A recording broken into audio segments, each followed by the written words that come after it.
Deputado, bom dia a todos e a todas que nos assistem pelos canais da TV Assembleia. Eu também quero reforçar a fala do meu colega, deputado José Esmeraldo.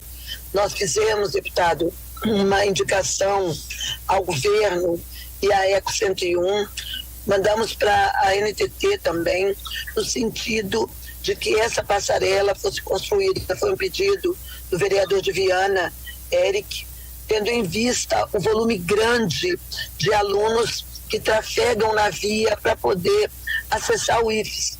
Essa morte desse jovem era uma morte anunciada, porque sabia-se que ali, com esse volume de veículos, teria muitas chances de acontecer acidentes, mas infelizmente as empresas, elas visam muito lucro, elas querem o lucro, é a cobrança do pedágio, mas as obrigações que precisam ser realizadas, as intervenções que necessitam na via, visando o tráfego de veículos, mas especialmente as pessoas, muitas vezes é relegada a segundo plano. O retorno do pedágio é a prioridade, mas aquelas intervenções que são necessárias acabam sendo postergadas. E é o caso dessa situação em frente ao bairro Universal, onde a população há muitos anos vem reivindicando. Essa é uma demanda que não é uma demanda de hoje. Esse crime era um crime, essa tragédia era uma tragédia anunciada, e, no entanto, ela precisou acontecer para se estar discutindo com maior veemência essa situação aqui, essa situação nas esferas que podem estar resolvendo esse problema.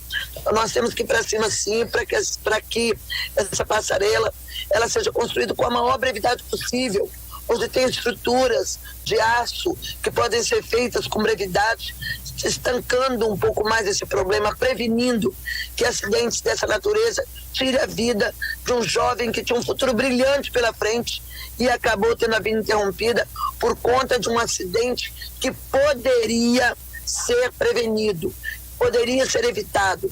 Fica aqui o registro do nosso repúdio ao atropelador, mas também a ECO 101 por não fazer as intervenções na via necessárias para a garantia da segurança de pedestres e também de quem trafega a via através de caminhões, de automóveis, de moto, né, dos meios de transporte que precisam também ser seguros. Também aproveito a oportunidade dessa fala para poder estar denunciando um caso grave acontecido ontem no município de Cariacica, no bairro Bubu, onde a CPI foi acionada depois de denúncias de várias pessoas da região de que 4 animais estavam em sofrimento, estavam sofrendo maus tratos.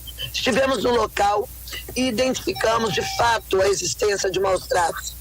4 animais, um dos animais, ele não conseguia nem andar, ele se arrastava de tão doente que estava. Todos eles muito magros, esqueléticos, famintos, há mais de 15 dias sem se alimentar, sem água para poder beber, sem uma situação terrível.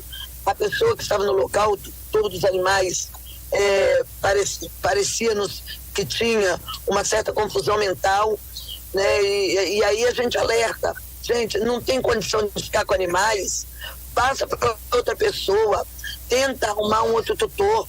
Agora, fica com o animal, muitas vezes sem ter condição, aí acaba gerando transtorno, gerando problemas, gerando sofrimento para o animal. Isso é uma coisa muito ruim, por flagrante.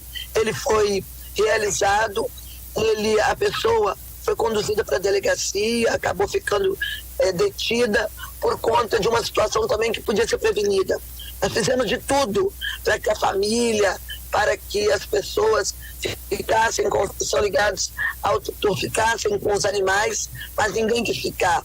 Quero aqui agradecer a participação da Prefeitura de Cariacica, que recolheu o animal que estava em pior condições, e nós, a CPI, sem ter alternativa, acabou absorvendo 3 animais, mandando para uma clínica veterinária, e agora nós estamos em tratativas com a família para poder arcar com os custos do tratamento desses animais que estavam em condições precárias, em condições deploráveis. Se a gente não chega a tempo, certamente teriam morrido de fome, por não ter nada para se alimentar. O tutor tem condições para dar alimentação. Quando ele viu que a coisa pesou, ele acabou ligando para um fornecedor de ração. Os animais, eles se atropelavam desesperados para poder comer a ração, tamanha a fome que eles estavam por estar há mais de 15 dias sem se alimentar. Então, são situações dramáticas como essa que a gente tem que registrar, porque isso é uma covardia que se faz com os animais, tendo em vista que eles não têm como reclamar, eles não têm como denunciar, eles não têm como buscar um advogado, eles não têm como se livrar de uma situação como essa, né, de sofrimento causado por mãos humanas. Então fica aqui o nosso registro para que as pessoas elas tenham uma clareza de que nós não vamos tolerar maus tratos contra os animais, de que a CPI ela está vigilante, ela está atenta, ela vai para cima. E no caso de maus tratos, nós vamos acionar a polícia, nós pedimos ajuda das delegacias, no sentido de estar nos ajudando. É preciso sair mais da rede social. Às vezes a gente vê, né, a postura de alguns agentes públicos em rede social, fazendo alarde em rede social. Tem que pegar, tem que investigar, abrir o processo investigatório, punir os culpados, dar sequência aos processos, e não apenas fazer aquele estardalhaço de que prendeu, mas não dar sequência aos processos. As pessoas precisam ser punidas, o material, a investigação precisa ser conduzida para a CPI e para o Ministério Público, para que um processo criminal seja instaurado pelo crime de maus tratos e as pessoas paguem por esse crime, né, terrível, covarde, contra os animais que ainda acontece no Espírito Santo. Então fica aqui o registro. Nós não vamos tolerar fazer o cometimento de crime de maus tratos. Nós vamos para cima buscando a punição para quem maltrata animal no Espírito Santo. Não vai ficar impune, não passará.